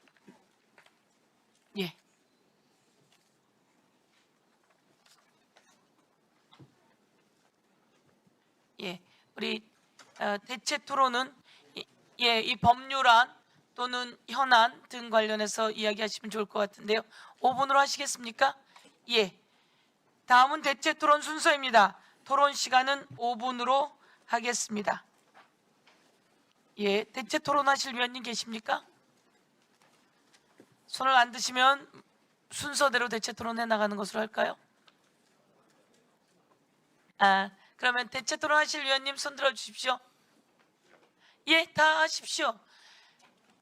또 다시 만나려면 꽤 한참 시간이 있어야 합니다. 김승원 의원님, 김남희 위원님, 박균택 의원님, 예, 박지원 의원님, 예, 그리고 그 다음에 또 토론을 요청하시는 의원님 계시면 말씀 주시면 이어나가도록 하겠습니다. 그러면 김승원 의원님부터, 예, 그러면 김승원 의원님 맨 마지막으로 하고 김남희 의원님, 예, 토론 시작해 주십시오. 예. 박명을 김남희 의원입니다. 법무부 장관님, 광주 여고생 이채원 양 사건 아시죠? 예, 지난 5월 5일 공부를 마치고 돌아오던 길에 일면식도 없었던 살인자 장윤기에 의하여 잔혹하게 살해된 17세 여고생입니다. 유족들은 이러한 억울한 죽음이 반복되지 않기를 바라는 마음에서 피해자의 신원을 언론에 공개하였습니다. 이 자리를 빌어 꿈 많던 어린 학생의 명복을 빕니다. 장관님, 이 사건에 대해서 최근 많은 보도들이 나오는 거 알고 계시죠? 예, 알고 있습니다. 네. 이 사건 피의자 장윤기는 사건 당일 긴급 체포되었습니다. 언론 보도에 따르면 장윤기의 아버지는 광주 지역 현직 경찰 간부였고 이 사건을 수사하는 광주 광산서에 작년까지 근무했습니다. 광산서 수사팀장은 검거 직후 피의자의 차량을 수색하는 과정에서 납치 등의 도구로 쓰일 수 있는 케이블 타이를 발견하였음에도 이를 은폐하고 영상을 삭제하라고 부하 직원에게 지시하고 케이블 타이를 장윤기의 아버지에게 전달한 사실까지 밝혀져서 최근 체포되었고요. 범행 직후 광산서장 주재 긴급회의 개최 등 윗선 개입 의혹까지 있는 상황입니다. 알고 계시죠? 예, 언론 보도를 통해 들었습니다. 네, 그리고 피의자의 주거지에는 성범죄 혐의를 입증할 수 있는 훼손된 리얼돌이 있었는데 피의자의 아버지가 수사팀으로부터 아들 자취방 주소와 비밀번호를 전달받아서 피의자 검거 이후 리얼돌을 폐기한 것으로 알려졌습니다. 저는 이 사건과 관련한 보도를 보면서 너무 큰 충격을 받았습니다. 장관님, 범죄자의 가족이 사건을 수사하는 경찰과 내통하고 증거를 인멸하고 폐기하는 그런 일이 일어났습니다. 국민들이 이런 상황을 납득할 수 있다고 생각하십니까? 예, 어쨌든 뭐 수사 과정은 매우 충격적인 일이고, 다만 뭐 이런 일이 매우 이례적입니다. 저도 일부 토착화된 소위 말하는 토 경찰들의 문제가 있다는 소리는 들었지만 이번 사건 같은 경우 매우 이례적인 그야말로 충격적인 사건이었습니다. 이런 어처구니 없는 일을 사전에 방지할 수 있는 어떠한 시스템도 통제 장치가 없다는 것이 너무 충격적입니다. 최근 전국 성폭력 상담소 협의회에서 발표한 의견서에 따르면 성폭력 사건 수사에 있어서 성폭력 가해자가 지역 내 경찰과 아는 관계임을 과시하거나 지역 경찰에게 정보를 얻는 등 경찰관을 활용할 수 있음을 보여주는 경우가 있고 성폭력 가해자가 지역 내 명망이 있는 경우 지역 내 유착 관계가 있어서 피해자가 문제 제기하기 어려운 경우가 있다. 이런 의견을 제시하고 있어요. 지역 내 유착, 지인 관계가 사회적 약자인 피해자 사건 수사에 영향을 미친다는 걱정입니다. 장관님, 이런 우려에 대해서 잘 알고 계시죠? 예, 많이 듣고 있습니다. 네, 이번 사건에서도 경찰은 장윤기를 일반 살인 혐의로 송치했는데 검찰이 차량을 압수수색해서 블랙박스 SD 카드 확보하고 여러 지인 진술 확보해서 성폭력 처벌법상 강간살인으로 변경해서 기소했습니다. 일반 살인은 형량 하한선이 징역 5년인데 강간살인죄는 사형 또는 무기징역으로 처벌되어 형량이 훨씬 높습니다. 맞죠? 예, 그렇습니다. 이번 사건처럼 경찰이 피의자 측과 내통하거나 증거를 폐기하는 유사한 사건이 발생했을 때 이를 방지하거나 문제를 찾아낼 수 있는 시스템이 필요하다고 보이는데 어떻게 생각하십니까? 예, 뭐 당연히 필요하다고 보고 있고요. 경찰에서도 또 자체 감찰을 엄중히 하면서 또 관련된 또 대책을 세우겠다고 좀 하고 있는데 좀 지켜봐야 될 것 같습니다. 지금 대한민국 수사 절차 변경하는 형사소송법 개정 앞두고 있습니다. 검찰의 수사 기소 독점으로 인한 폐해를 막고 국민들이 억울한 일이 없도록 하는 수사 기소 분리를 위한 형사사법 절차 대전안이 진행되는 것입니다. 하지만 이 개혁 과정에서도 어떤 수사기관도 무소불위의 권력을 휘두르면 안 되고 억울한 피해자가 발생하면 안 됩니다. 꿈 많던 나이에 잔혹하게 살해당한 이채원 양의 유족들의 더 이상 억울한 죽음이 없어야 한다는 절규를 외면해서는 안 됩니다. 장애인, 여성, 아동 등 취약한 상황의 범죄 피해자들이 권리를 제대로 보장받지 못하거나 유착된 관계나 미흡한 수사로 범죄자가 제대로 처벌받지 못한 일 발생해서는 안 됩니다. 경찰 수사 문제점이 발생했을 경우 대비해서 검사의 보안 수사 요구권 실효성 강화하고 다른 기관으로 이송을 강제할 수 있도록 하는 것처럼 취약한 상황의 피해자들 목소리 제대로 반영하기 위한 철저한 대비가 필요하다고 보이는데 대체 어떻게 마련하고 있는지 말씀 부탁드립니다. 예, 지금 뭐 어쨌든 형사소송법 그 논의 과정에서 저희 법무부나 검찰도 적극 의견을 개진하겠습니다. 수사 기소 분리의 대원칙은 분명히 지켜져야 된다고 생각합니다. 그동안 검찰이 권한을 독점하면서 오용 남용한 그 과거가 있기 때문에 분명 그 원칙은 지켜줘야 되겠지만 수사기관에 대한 견제 또는 통제 또는 수사에 대한 어떤 교차 검증들이 필요하기 때문에 그런 부분에 관련해서는 의원님들께서 좀 심도 있게 논의해 주시고 가장 중요한 게 국민의 인권을 확실하게 보호하는 거 아니겠습니까? 또 특히 그 중에서도 범죄 피해자 보호가 소홀히 되지 않게 저희들도 적극적 의견을 내고 또 의원님들도 또 고민해 주시길 부탁드리겠습니다. 네.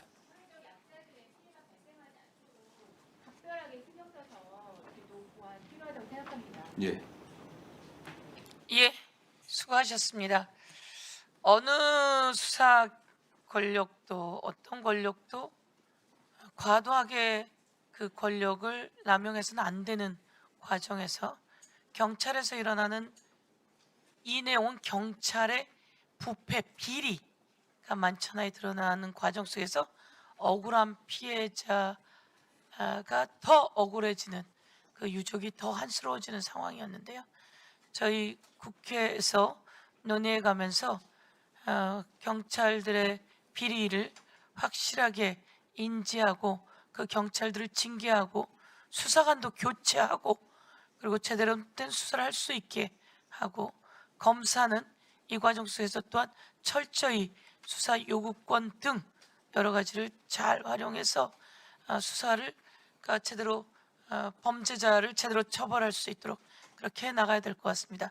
대한민국 국민들께 말씀드리면서 피해자의 보호는 더욱더 두텁게 범죄자는 확실하게 처벌하게 그러나 누명받는 범죄자로 누명받지 않도록 그렇지만 범죄자는 끝까지 쫓아가서 확실하게 제대로 된 처벌을 할 수 있게 하는 그런 제도를 저희가 만들어 나가도록 하겠다는 말씀 드리도록 하겠습니다.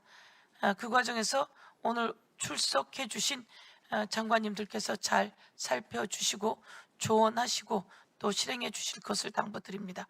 다음은 우리 박지원 의원님. 예, 박지원 의원님 토론해 주십시오.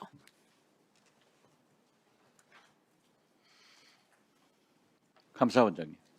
네. 제가 그 유명한 박지원입니다. 네. 감사원 잘하셔야 돼요. 네. 이기영 전 체육회장 감사원에서 감사했죠. 네. 사무총장이 더 잘하시나요? 말씀하시면 예. 예, 하셨죠. 범위에서 예, 했습니다. 당시 윤석열 정권에서 정진석 비서실장 등이 개입해가지고 여러 가지 문제가 있었는데 지금 현재 어떻게 진행되고 있어요? 대한체육회에 대한 감사는 일단 마쳤고요. 예. 그 감사 행정에 대한 전반적인 것들을 좀 살펴봤습니다. 크게 말씀해 보세요. 마이크 좀 대고. 대한체육회에 대한 감사는 일단 마쳤습니다. 예. 행정 전반을 살펴보았고 여러 가지 거버넌스 체계에 문제가 있는 것들 그리고 또 체육 단체 지원에 관한 여러 문제점들을 발견하고 적정한 처분 조치를 내렸습니다. 그래서 어떻게 처리되는 거예요? 그런데 이제 이기용 체육회장은 사임한 이후에 신임 체육회장이 그 취임한 이후에 감사 결과는 나왔기 때문에요. 그 감사 결과들은 신임 체육회장이 다 수용을 하고 개선을 하기로 약속을 한 상황입니다. 그 좀 저에게 보고 좀 해주세요. 그렇게 하겠습니다. 법무장관님. 예. 장윤지 사건 가지고 우리 많은 국민들은 검찰이 보안 수사권을 확보하기 위해서 지나친 언론 플레이를 하고 있다라는 의혹이 있는데 어떻게 생각하세요? 저는 뭐 전혀 사실무근이라고 생각합니다. 전혀 사실무근이죠. 그렇습니다. 네. 그런데 한동훈 의원은 그걸 보안 수사권을 대통령께서 반대한다고 하면서 살인자 편이다 이렇게 표현한 것 괜찮아요? 뭐 전혀 근거 없는 일방적 주장이고요. 예, 뭐 그런 말을 해서는 안 되죠. 네. 심지어 장동혁 국민의힘 대표는 다시 잠실 그 시위대 앞에 나가서 평화를 보셨어요? 거기에다 뭐라고 써가지고 나갔냐 하면은 재명아 고등학생하고 싸우지 말고 나하고 싸우자 이런 거 보셨어요? 예, 뭐 참 그래도 제1야당의 당 대표로서 국가 최고 국민이 선출한 대통령 아니겠습니까? 지도자에 대한 최소한의 예의가 상실된 매우 부적절한 그런 행동이라고 생각합니다. 네. 그러한 것은 매우 부적절한 것으로 법무부에서는 끝나는 겁니까? 뭐 그 이상 저희가 뭐 어떤 수사를 한다거나 할 수 있는 그런 여건은 아닙니다. 우리가 정치권에서 아무리 막말이 왔다 갔다 하더라도 최소한 국가 원수 대통령에 대한 예우는 지키는 게 원칙 아니에요? 네, 그렇습니다. 네. 우리가 윤석열 파면되기 전에는 윤석열 대통령이라고 다 불렀죠? 네, 그렇습니다. 파면되니까 윤석열 하는데 현직 대통령을 제1야당의 대표가 재명아 고등학생하고 싸우지 말고 나랑 싸우자 이따위 짓을 하면은 저는 우리 공권력도 좀 어떤 표시를 해야 된다 이렇게 생각합니다. 뭐 저희 법무부나 검찰이 할 수 있는 일이 매우 제한적이라는 걸 잘 알지 않습니까? 네. 이번에 소위 가짜 뉴스법 이러한 것에는 저촉이 안 되나요? 그건 좀 판단을 좀 해봐야 될 것 같습니다. 네. 그건 뭐 어떤 매우 주관적인 그 모욕적인 발언이긴 한데 그걸 뭐 형사법에 의뢰를 할지는 어쨌든 뭐 경찰에서 지금 일단 수사 권한이 있으니까 좀 판단을 봐야 될 것 같은데 하여튼 저희 법무부에서도 뭐 필요하다면 법적 검토를 해보겠습니다. 네. 그 법에 대해서 법무부의 입장은 지켜나가자는 것 아니에요? 뭐 당연히 그렇지 않겠습니까? 그렇죠. 네. 민주주의의 일호인 언론의 자유와 표현의 자유는 존중해야 됩니다. 그렇지만 저도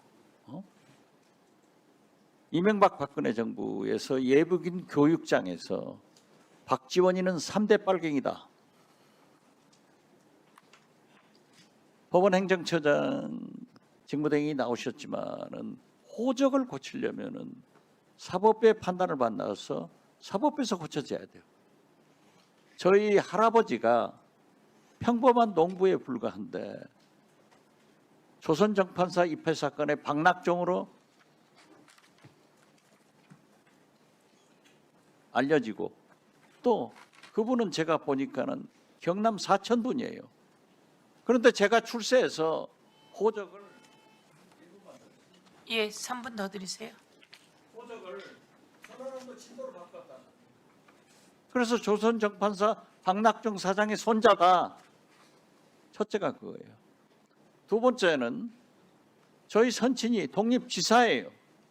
일제시대에 그 행적이 동아일보, 조선일보도 보고돼 있지만은 모든 보고서에 나와요. 네, 그렇습니다. 그리고 대구 형무소에서 살았어요. 그래서 독립지사이고 지금 국립현충원 독립지사 묘역에 계시는데 빨갱이다.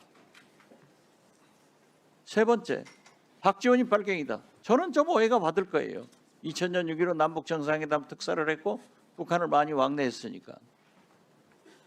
이런 것들을 대법원에서 확정 판결까지 받았는데 지금도 계속 퍼날리고 있어요. 이런 문제는 반드시 단속해야 되고 당해보고 피해자가 얼마나 많은가 그것도 인권 아니에요? 네, 그렇습니다. 네. 그래서 민주주의는 표현의 자유도 존중돼야지만은 가짜 뉴스를 가지고 피해를 주는 것도 막아주는 것이 민주주의라고 생각하는데 어떻게 생각하세요? 전적으로 옳은 말씀이고요. 어쨌든 대통령께서도 여러 차례 표현의 자유는 존중해야 되겠지만은 그 가짜 뉴스로 인한 사회적 혼란을 야기하고 한 개인의 인격을 말살하는 그런 행위에 대해서는 단호하게 대처해야 된다는 강조를 여러 번 하셨습니다. 이번에 대통령께서 말씀하셨더라도 관련 법들이 또 통과됐기 때문에 저희도 사법 경찰의 기본적인 수사를 해야 되겠지만 또 방통위와 관련해 갖고서도 적극적인 법률 지원을 하면서 가짜 뉴스가 근절될 수 있게 최선을 다하도록 하겠습니다. 꼭 최선만 할 게 아니라 행동으로 보여주세요. 네, 뭐 저희들이 할 수 있는 건 다 하겠습니다. 감사합니다. 예, 수고하셨습니다. 다음은 김승원 의원님, 김영민 의원님 하시겠습니까? 박균택 의원님은 예. 김영민 의원님 하시고 박은정 의원님 하시겠습니다. 예. 김영민 의원님 토론해 주십시오. 네, 경기 남양주병 김영민입니다. 자, 여기 법무부 장관님께 질의 드리는 게 좋을 네. 것 같습니다. 오늘 특검법도 저희가 지금 논의를 하고 있어요. 네. 네, 그 윤석열 정권의 내란과 국정농단 이 두 가지를 모두 다 수사하는 종합 특검이죠. 사실은 박근혜 정부가 국정농단으로 무너졌고 부패한 정권으로 박근혜 대통령은 탄핵됐고 이랬지 않습니까? 네네. 그 이후에 만들어진 또 국민의힘 정권, 윤석열 정권은 국정농단에 그치지 않고 내란까지 저지른 진짜 종합, 그러니까 나쁜 짓은 최대치로 한 종합판의 정권이었던 것 같습니다. 그런 일들을 하루빨리 좀 정리하고 이것이 국민들께서도 이제 안심하고 다시는 이런 내란이나 이런 것들이 범죄가 벌어지지 않을 것이다 라는 좀 안심을 하실 수 있도록 만들어야 되는 게 또 정부와 또 국회 역할인 것 같은데요. 그런 의미에서 특검법 개정의 필요성은 좀 높다고 봅니다. 특검법 개정에 대해서는 어떻게 보고 계십니까? 지금 기간 연장이라든가 이런 것들이 필요한. 예, 어쨌든 그 물리적 시간도 좀 부족하고 또 수사할 수 있는 그 인적 역량도 좀 부족하다는 게 일반적 인식 같습니다. 어쨌든 국회에서 결정해 주시면 저희 협조하도록 하겠습니다. 보니까 김태효에 대해서 구속영장을 청구했어요. 알고 계시죠? 네네. 예, 그동안 정말 요리조리 빠져나갔단 말이에요. 그러나 이제 종합특검에서 드디어 김태효에 대해서 내란 직후에 외국에 대해서 내란의 정당성을 호소하는 그런 내용들을 전파했던 혐의로 내란 주요 임무 종사자로 구속영장이 청구가 된 것 같습니다. 그동안 우리가 의심했던 일들이 지금 하나씩 밝혀지고 있는데 여전히 좀 시간은 많이 걸리는 것 같고 또 그 안에 얼마나 더 많은 일들이 벌어질지 모르겠습니다. 그리고 이번 내란 특검 2차 특검에서 보니까 대검을 압수수색해서 대검에서도 내란 당시에 움직였던 것들이 문건 같은 것들이 확인됐다라고 하고 있습니다. 보고 받으셨습니까? 구체적인 내용은 제가 보고 받은 바는 없습니다. 언론 보도에 따르면은 대검에서 이 포고령을 위반한 사람들에 대해서 수사하고 재판 절차 진행 어떻게 할 것인지와 관련된 문건을 작성했다라는 것이 지금 확인됐다라고 하는데 아직 보고 못 받으셨습니까? 돌아가서 빨리 보고를 받으시고 거기에 대해서 장관님이 적절한 조치를 취해 주셔야 될 것 같습니다. 특히 대검이 조직적으로 증거를 인멸하지 않도록 장관님께서 책임지고 조치를 취해 주십시오. 예, 그건 뭐 말씀하신 사항은 저희가 확인해 갖고 분명하게 저희들이 조사를 하고 협조를 하도록 하겠습니다. 네, 그렇게 해주시면 좋겠습니다. 공수처장님, 예. 그때 박성재 전 법무부 장관 구속했으면 얼마나 좋았겠습니까? 그렇죠? 네, 제가 저번에도 한 말씀드렸듯이 참 의원님께서 그 초기에 그런 그 감으로 그 명확하게 그 말씀해주신 부분에 대해서 참 제가 좀 후회되는 부분도 있고 또 여하튼 뭐 수사 우리 내란 그 주동자에 대해서 많이 수사하면서 네. 그런 부분에 대해서 확대하지 못한 점에 대해서는 좀 죄송스럽게 생각합니다. 네, 공수처가 뭐 물론 국회에서도 법 개정 논의는 계속하겠지만 공수처가 지금 제 역할을 해야 된다라는 국민적 요구는 높으니까 그걸 늘 명심하시고 제대로 업무를 좀 수행해 주시기 바랍니다. 네, 잘 알겠습니다. 네. 그리고 법원행정처 처장 권한대행 이우준 사장님, 예. 왜 법원행정처장 임명 아직도 지명 안 하고 있습니까? 예, 뭐 송구합니다만 좀 저희가 그때 분명히 말씀드렸죠. 이렇게 하지 않을 경우에는 조희대 대법원장 국회에 부르겠다. 국회법에 따라서 부를 수 있습니다. 불러서 따져 묻겠다 했는데 아직까지도 답이 없습니다. 저희가 한번 불러야 되는 거 아닐까요? 송구합니다. 이렇게까지 보고했나요? 국회에서 부르겠다라고 합니다. 또 안 나오고 의견서 하나 내면서 안 나오겠죠? 그래서 조희대 대법원장 탄핵해야 된다는 얘기가 나오는 겁니다. 국민들께서 도저히 믿을 수 없다, 탄핵해야 된다, 이런 얘기가 그래서 나오는 겁니다. 국회 무시, 국민 무시, 다 무시하고 있는데 왜 그 자리에 앉아 있습니까? 이해가 안 됩니다. 네, 뭐 조만간 우려하시는 부분이 해소될 것으로 기대하고 있습니다. 네, 장관님 마지막으로 하나만 더 질의할게요. 네네. 지금 그 보안 수사권 폐지는 예, 1분만. 보안 수사권 폐지는 뭐 정부의 최종적인 입장이 정리가 됐습니다. 네, 그렇습니다. 네, 그러면 보안 수사 요구의 방식으로 가고 그것의 실효성을 높이는 방식으로 가긴 할 건데 지금 현재에도 있는 제도들이 있습니다. 예를 들면 수사 중인 사안에 대해서도 시정 조치 요구를 신고하면 검사가 기록을 다 송부받아서 적절한 시정 조치 요구를 할 수 있게 돼 있죠. 네네. 경우에 따라서는 사건 송치까지도 요구할 수 있고, 그리고 사건이 종결된 사건에 대해서는 고소인이 이의 신청하면 그것은 당연히 검찰에 송치되고, 고소인이 이의 신청하지 않은 사건이라고 하더라도 모든 사건의 기록이 검찰로 넘어와서 검사가 90일 동안 검토하고 필요하면 재수사 요구 혹은 보안수사 요구 등을 할 수 있도록 되어 있습니다. 이것들이 현장에서 잘 활용이 안 되고 있어요. 거기에 대해서 좀 검토해 보셨나요? 예, 하여튼 뭐 저희들도 지금 그 형사법 논의 과정에서 실효적으로 보안 수사를 폐지하게 된다고 하면은 보안 수사를 폐지하는 대신 보안 수사 요구를 관철한다고 하면 이게 실효적으로 작동할 수 있게 그런 제도적인 장치들이 많이 만들어야 된다고 생각하고 있습니다. 예. 근데 그렇지 않습니다. 현재 지금 뭐 아시는 바대로 지금 보안 수사 요구 정도가 한 10% 정도 되고 있는데 상당히 많은 경우가 상당히 지연된다고 하더라도 실질적인 통제 수단이 없습니다. 그렇기 때문에 그런 실질적인 보안 수사 요구의 통제 수단들을 좀 면밀하게 좀 준비해 주시고 좀 부탁드리겠습니다. 검사들이 제대로 활용할 수 있게 장관님께서도 잘 제도를 만들어 주십시오. 네, 저희도 의견을 내도록 하겠습니다. 그 부분은. 1분 더 드릴까요? 예, 박은정 의원님 토론해 주십시오. 법무장관님, 네네. 이게 그 장윤기 사건, 네 아까 장관님께서 뭐 검사들이 언론 플레이 안 하고 있다고 하셨는데 뭐 이례적인 사건은 맞습니다. 네. 장관님도 그렇게 말씀하셨고, 근데 이제 검사들이 언론 플레이하고 조선일보, 한동훈, 지금 국민의힘까지 같이 합세해가지고 똑같은 말들을 하고 있거든요. 이 사건으로요. 그런데 지금 조선일보가 무슨 얘기를 했냐면 검찰 개혁을 하겠다는 민주당이 살인자 편에 서고 있다. 한동훈은 오늘도 조선일보와 똑같은 말을 하고 있어요. 살인자 편인가? 그렇습니까? 이게 지금 수사권과 관련해서 정부는 방침을 정했고, 그렇다면은 수사기소 분리에 따라서 어떻게 이것을 건강하고 바람직하게 만들어 갈 것인가를 논의하는 자리인데, 이게 지금